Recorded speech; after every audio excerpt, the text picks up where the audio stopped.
성도 여러분, 밤새 안녕히 주무셨습니까? 복된 새날이 밝았습니다. 함께 또 찬양드림 하나님의 예배자로 나가겠습니다. 518장 예전 차서 252장입니다. 기쁜 소리 들리니 518장 찬양드립니다.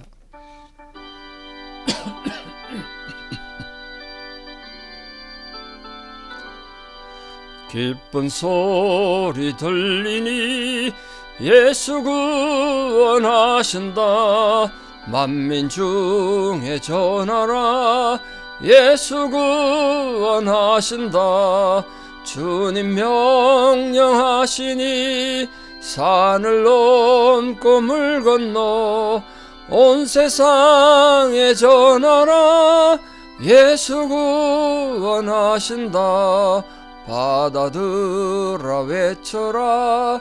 예수 구원하신다. 모든 죄인 들으라. 예수 구원하신다. 모든 섬아 일어나 메아리 쳐 울려라. 복음 중에 복음은 예수 구원하신다. 환난 중에 하는 말 예수 구원하신다. 다시 살아나시오. 예수 구원하신다. 지은 죄로 인하여 슬픈 마음이 있어도 숨질 때에 하는 말 예수 구원하신다. 바람들아 외쳐라. 예수 구원하신다. 기뻐하라 나라들 예수 구원하신다. 구원하는 복음을 산과들에 전하라. 우리들의 성전과 예수 구원하신다. 아멘. 주기도문으로 우리의 신앙을 고백드리겠습니다.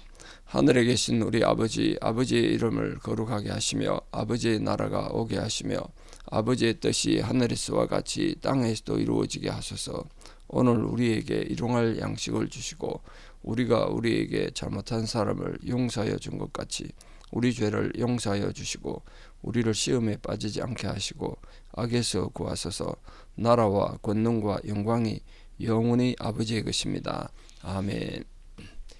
2025년 10월 23일 목요일 새벽입니다. 하나님 주신 말씀 욥기 10장 1절에 12절입니다. 욥기 10장 1절에 12절 봉독에 올리겠습니다. 내 영혼이 살기에 곤비하니 내 불평을 토로하고 내 마음이 괴로운 대로 말하리라. 내가 하나님께 아뢰오리니 나를 정죄하지 마시옵고 무슨 까닭으로 나와 더불어 변론하시는지 내게 알게 하옵소서. 주께서 주의 손으로 지으신 것을 학대하시며 멸시하시고 악인의 꾀에 빛을 비추시기를 선히 여기시나이까. 주께도 육신의 눈이 있나이까. 주께서 사람처럼 보시나이까. 주의 날이 어찌 사람의 날과 같으며 주의 해가 어찌 인성의 해와 같기로 나의 허물을 찾으시며 나의 죄를 들추어 내시나이까. 주께서는 내가 악하지 않은 줄을 아시나이다. 주의 손에서 나를 벗어나게 할 자도 없나이다. 주의 손으로 나를 빚으셨으며 만드셨는데 이제 나를 멸하시나이다. 기억하옵소서. 주께서 내 몸 지으시기를 흙을 뭉치듯 하셨거늘 다시 나를 티끌로 돌려보내려 하시나이까. 주께서 나를 젖과 같이 쏟으셨으며 엉긴 젖처럼 엉기게 하지 아니하셨나이까. 피부와 살을 내게 입히시며 뼈와 힘줄로 나를 이끄시고 생명과 은혜를 내게 주시고 나를 보살핌으로 내 영을 지키셨나이다. 아멘. 계속되는 이 욥이 빌닷의 공격에 대한 답변을 기도문 형식으로 시로 쓴 내용입니다. 욥이 앞에서 내용보다는 조금 마음은 누그러지고 부드러워졌지만 여전히 하나님 뜻을 올바르게 깨닫지 못하고 공의의 관점, 하나님의 공의의 관점 무시한 채 단순하게 지금 자기가 힘드니까 자비를 베풀어 달라고 간절히 호소를 합니다. 이렇게 이럴 정도로 호소하는가 싶을 정도로 간절히 호소합니다. 그러니까 하나님 뜻을 올바르게 알지 못하면 인간은 항상 신앙생활 하면서도 이기심에 이렇게 충동당할 수밖에 없습니다. 지난 설교 드린 것처럼 자기 위주로 생각하는 거예요. 하나님조차도 지금 욥이 모든 하나님에 대한 이해가 자기 기준이죠. 자기. 하나님의 온전한 뜻에 자기를 맞추는 게 지혜고 또 성도의 할 자세인데 욥이 자기 너무 힘들다 보니까 거기서 좀 실수를 했죠. 자, 1절부터 좀 깊이 살펴보려고 하는데 욥의 영혼이 막 살기에는 너무너무 힘들어서 곤비한 정도가 됐어요. 숨 쉬는 것도 힘들다는 뜻이 곤비한다는데 그 정도가 됐습니다. 왜냐하면 이 욥의 육체적 고통도 뭐 힘들고 어렵겠습니다만 무엇보다 이 욥을 지치고 힘들게 만든 건 하나님의 참 뜻을 모르잖아요. 지금 자기가 왜 자기가 이런 고난을 당하는지 그 하나님의 의도와 뜻을 사실 발견 못하니까 큰 번뇌와 고민이 있을 겁니다. 우리가 욥의 전체를 알면서 읽어도 욥이 이렇게 고난당하는 하나님의 뜻이 정말 무엇인가 이해하기 쉽지 않은데 모르고 당한 욥은 얼마나 힘들고 어렵겠습니까? 그러니까 지금 답답한 거예요. 만약 욥이 이런 많은 고난 당하고 역경을 당했습니다만 그럼에도 불구하고 하나님 나를 여전히 사랑하신다. 그걸 깊이 이해했다면 어떤 고난도 이겨나고 극복할 수 있지 않았을까. 근데 욥처럼 이렇게 고난 당하면 하나님 나를 사랑을 맞나? 누구나 해이를 느끼지 않겠습니까? 우리 뭐 그거와 비교도 안 되는 조그만 어려움이 생겨도 하나님 나를 버리셨나? 하나님 나를 더 이상 사랑하지 않는가? 이렇게 생각하는데 그 욥도 하나님 자기 버리시고 사랑하지 않으니까 이제 이런 고난을 주나 보다. 자식 다 죽고 전재산 날리고 몸도 병들고 뭐 그렇게 해이가 되니까 뭐 영혼이 막 말라가는 거죠. 곤배해지는 거죠. 우리 모든 성도님들이 하나님이 자기를 떠나서 상관없는 분이다 이런 느낄 때보다 더 괴로울 때가 없습니다. 이제 하나님도 나를 용서하지도 않으시고 받지 않으시는구나. 그건 신앙이라 정말 절망이죠. 그러니까 하나님 자비와 은총은 우리 성도들에게 정말 목숨보다 더 중요한 것입니다. 어떤 직장에서 성공이나 세상의 성공보다 하나님이 나를 자비로 대하시고 사랑하신다는 그 은총을 안다는 것, 그게 무엇보다 중요합니다.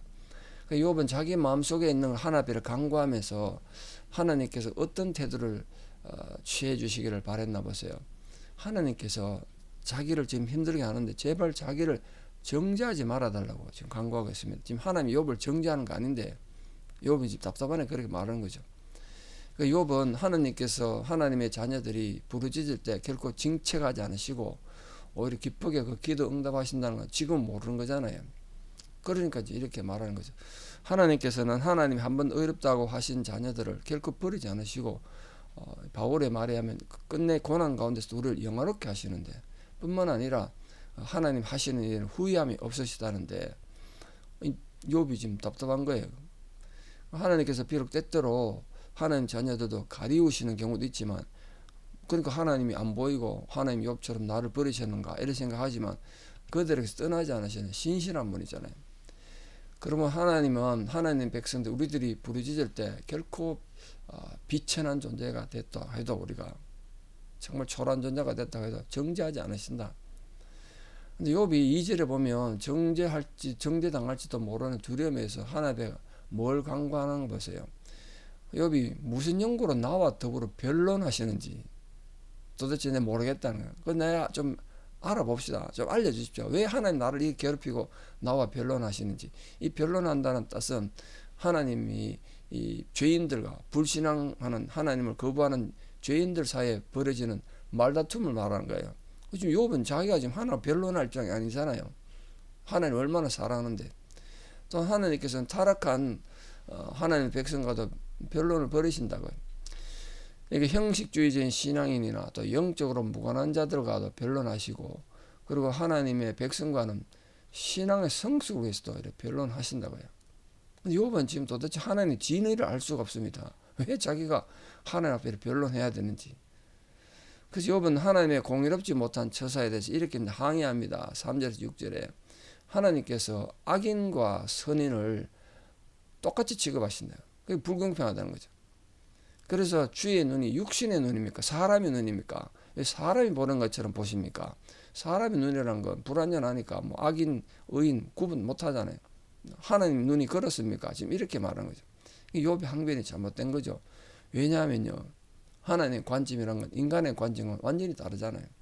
욥이 지금 답답하니까 하나님 지금 자기처럼 생각한 거예요. 사실 하나님은 사람의 눈과 같이 제한적인 것이 아니라 불꽃같이 날카롭다. 하나님 눈을 불꽃으로 생각하잖아요. 날카롭다는 뜻이에요. 이게 무엇이 악이고 무엇이 선인지 그걸 다 날카롭게 안다. 숨기진 모든 걸 찾아낸다는 뜻으로 불꽃으로 말했어요. 하나님 눈의 능력은 무한하신 거 아니겠어요? 무한하셔. 이처럼 하나님은 인간의 능력을 월등히 초월하신 분임에도 불구하고 욥은 자신의 이 좁디 좁은 경험과 사고를 바탕으로 하나님의 능력을 제한한 거죠. 지금 하나님도 나처럼 내가 세상 보는 것처럼 보시는구나 이렇게 생각한 거예요. 하나님의 섭리는 인간의 능력을 초월하신 거 아니겠습니까? 만약 우리가 이해할 수 없는 부분이 있다고 하면 그건 하나님 주권에 맡겨야지. 우리 생각이 다 이해되어지고 다 판단되어지면 하나님은 우리 능력 안에 들어오는 초월한 분이잖아요. 그럴 수는 없잖아요. 우리 피조물인 우리는 하나님은 어차피 다 이해 못하는 존재 아니겠습니까? 그보다 믿음의 영역이죠. 믿음의 영역. 욥이 지금 거기서 힘든 거예요. 욥은 하나님께서 자기를 잘 아시고 자기 삶의 영역이 지금 하나님 안에 있는데 왜 이런 나에게 고난이 있습니까? 근데 이걸 어떻게 표현했냐면 7절에 보시죠. 주께서는 내가 악하지 않은 줄 안다는 거예요. 주의 손에서 나를 벗어나게 할 자도 없습니다. 그렇게 자기 영역이 하나님 안에 있고 하는 주권이 자기와 함께 한다는 걸 입으로 고백했어요.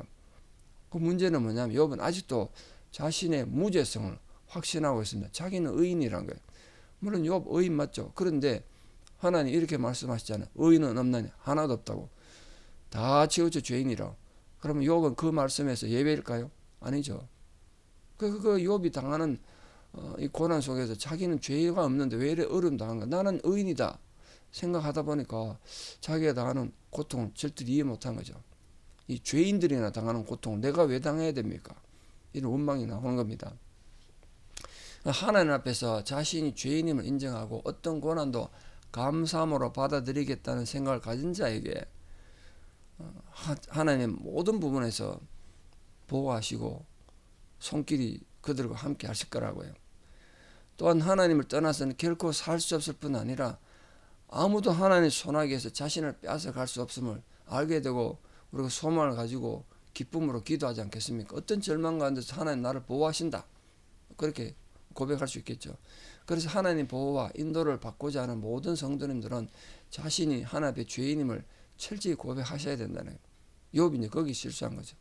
그 8절에 주의 손으로 나를 빚었었습니다. 하나님 손으로 나를 만들었다고 지금 말씀하신 거예요. 욥이 이렇게 말한 것은 하나님 앞에서 다른 어떤 피조물보다 자기가 귀하게 이렇게 지음 받았는데도 불구하고 인생에 정말 끔찍한 비극 당하고 병으로 비참하게 변신한 모양이 완전히 자기 모양이 탁 바뀌었지 않습니까? 친구들이 알아볼 수 없을 정도로 그 비참함을 그렇게 말한 거예요. 주님 나를 만드셨지 않습니까? 근데 내가 왜 이렇게 비참하게 됐다는 거예요. 근데 우리 알다시피 욥이 고난의 초창기만 해도 우리가 하나님께 복을 받았은 적 재앙도 받지 않겠느냐 이런 위대한 신앙 고백을 했었던 사람이잖아요. 그런 고난이 더 심해지고 친구들이 막 와서 공격하고 하니까 하나님께서 자기 대적자로 변한 것 같은 거지. 그 욥이 하나님 이해 못하는 거예요. 하나님 자기를 위하는 자가 아니라 하나님 자기를 대적하는 자 같아요. 결국 욥은 하나님의 말씀과 행위는 인간의 이해의 대상이 아니라 신앙의 대상이라는 거 이걸 몰랐던 거예요. 우리가 다 이해되어지니까 동의가 되고 이해되니까 하나님 믿고 이 차원이 아니라는 거예요. 신앙. 여러분들 거기 실수하시면 안 돼요. 우리가 다 이해되어지고 믿을만하다 그래서 믿는 게 아니라 신앙의 대상 그걸 초월하는 거예요. 이해 안 돼요. 어떨 때는. 그래도 하나님 하나님이시고 우린 인간은 인간이에요. 그래서 8절에 12절에 마지막으로 욥이 자기 출생이 누구로 말미암아 이 세상에 나왔다고 그러냐면 하나님의 섭리로 세상에 나왔다고 고백합니다. 지금 그러니까 하나님께서 자신의 육체뿐만 아니라 생명과 은혜도 주시고 자기를 권고하심으로 자기 영을 지켜주셨다고 이렇게 아름다운 고백을 또 합니다. 다시 말해서 욥은 하나님의 섭리와 은총 그리고 하나님의 보살핌으로 욥이 어릴 때 어머니 뱃속에서 태어나가지고 성장 과정에서 보존받고 평화와 번영을 맛볼 수 있었던 거 아닙니까? 지금 그걸 말하는 거예요. 사실 하나님께서는 모든 피조물들 중에 우리 인간에게만 영을 주셨고 그 영으로 하나님과 교제할 수 있게 하셨습니다. 아무리 여러분이 애완견을 키워도 그 애완견에는 영이 없다고요. 하나님과 대화를 못해요. 우리는 영이 있어서 그 영으로 하는 거, 대화하는 거예요. 우리 지성과 내 마음으로 하는 게 아니라 영으로 합니다. 영으로. 그러므로 그 하나님의 영을 소유한 우리들은 하나님을 가르쳐서 아버지로 오늘도 부르며 예배드리고 찬양하고 기도드릴 수 있는 거예요.